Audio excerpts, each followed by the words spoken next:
السلام علیکم ورحمۃ اللہ وبرکاتہ۔ الحمدللہ آج ہم ایک انتہائی اہم ویڈیو کے ساتھ حاضر ہیں۔ حضرات گرامی، موجودہ جو فلسطین کی حالت ہے اس کو بیان کرنے کے لیے کوئی الفاظ نہیں مل رہے۔ دل غمگین ہے، پریشان ہے کہ ان حالات کو کس طرح الفاظ کا جمع پہنا کر بیان کیا جائے۔ حضرات گرامی، گزشتہ سے پیوستہ رات کے اندر جو بمباری کی گئی اور جو ظلم و ستم کی ایک داستان رقم کی گئی وہ تو تاریخ میں زندہ رہے گی، زندہ و جاوید رہے گی۔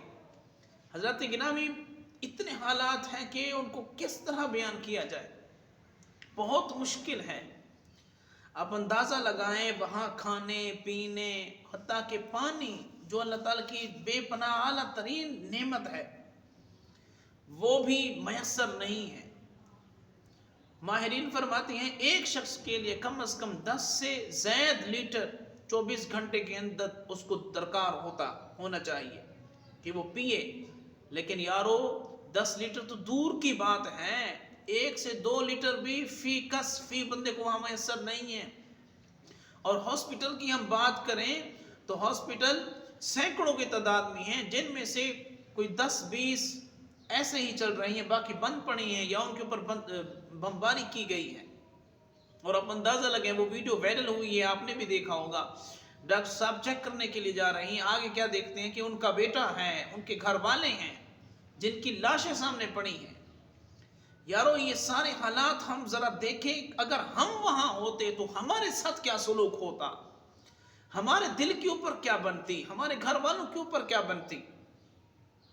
اور دوسری بات، جو ہاسپٹل چل رہی ہیں ان کے اندر بھی جو دوائیاں ہیں وہ 80%، 85% ختم ہو چکی ہیں، ان کو دوائیوں کی ضرورت ہے۔ اور دوسرا جو مشینری ہے، مشینری چلانے کے لیے لائٹ تو ہے نہیں، لائٹ تو بند کرتی جاتی ہیں، ان کو فیول کی ضرورت ہے، ہزاروں ٹن ان کو فیول چاہیے۔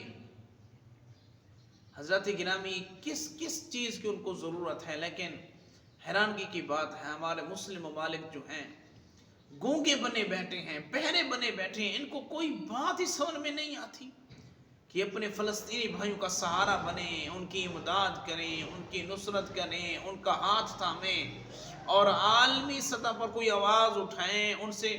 جیسے یہ قرض سے بھیک مانگتے ہیں، کم از کم یہ بھیک تو مانگ لیں، یہ بات تو ان کے سامنے کر لیں۔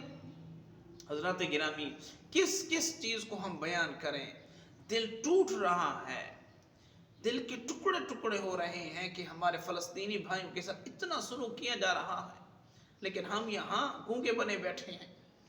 ہمارے حکمرانوں کو چاہیے، عالمی سطح پر تمام مسلم ممالک کو چاہیے عالمی سطح پر زبردست قسم کی آواز اٹھائیں اور یہودیت اور نصرانیت کو ختم کریں اور ان کا ڈٹ کر مقابلہ کریں۔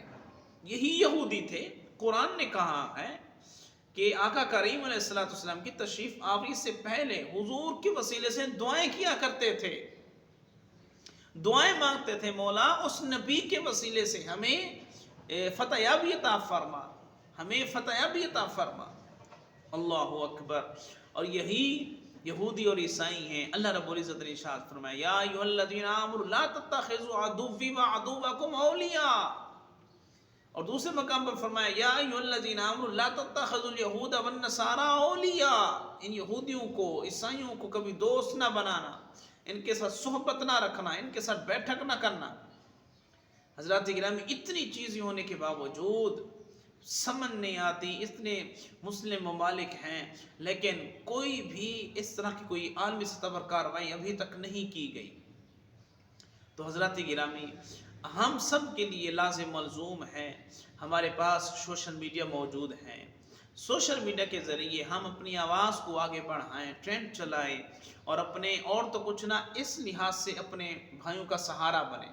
آپ اندازہ لگائیں، کوئی اگر صحافی وہاں کا ہے، صحافی، تو وہ جب تک بیان دے رہا ہے وہ بھی یہی کہتا ہے جب تک میں بیان دے رہا ہوں میں زندہ ہوں، لیکن جیسے میں بیان کروں گا میری زندگی کا مجھے پتہ نہیں ہے میں بعد میں زندہ رہوں گا کہ نہیں رہوں گا۔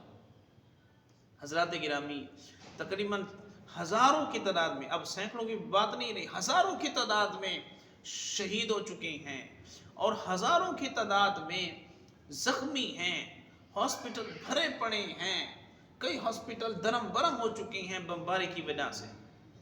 تو حضرات گرامی ہمیں چاہیے، ہمیں جس قدر ہو سکے اپنے فلسطینی بھائیوں کا سہارا بنیں، ان کی امداد کریں، ان کی نصرت کریں۔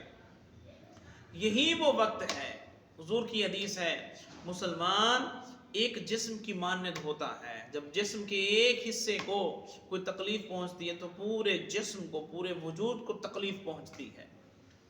حضرات گرامی ہمیں چاہیے کہ ہم جس قدر ہو سکے اپنے بھائیوں کا سہارا بنیں اور ان کی مدد و نصرت کے لیے جتنا ہم سے وسائل ہو سکتے ہیں ہم ان کو بھجوائیں اور ان کا سہارا بنیں۔ اب اندازہ لگائیں، ایک عورت اپنے ایک معصوم سے ننھے سے پھول کو لیے ہوئی ہے۔ اب یارو اس ننھے سے پھول کا کیا قصور تھا، کس کی وجہ سے اس کو مارا گیا، سمجھ میں نہیں آتا۔ تو حضرات گرامی ہمیں چاہیے کہ ہم جس قدر ہو سکے مدد و نصرت کے لیے تیار رہیں، اور بالخصوص مجاہد بن کر، دین کا مجاہد بن کر اپنے دین اسلام کی سربلندی کے لیے ضرور اپنے بھائیوں کا سہارا بنیں۔ اللہ کریم ہم سب کو اپنے بھائیوں کے لیے دعائیں کرنے اور ہر طرح سے ان کی مدد کرنے کی توفیق عطا فرمائے۔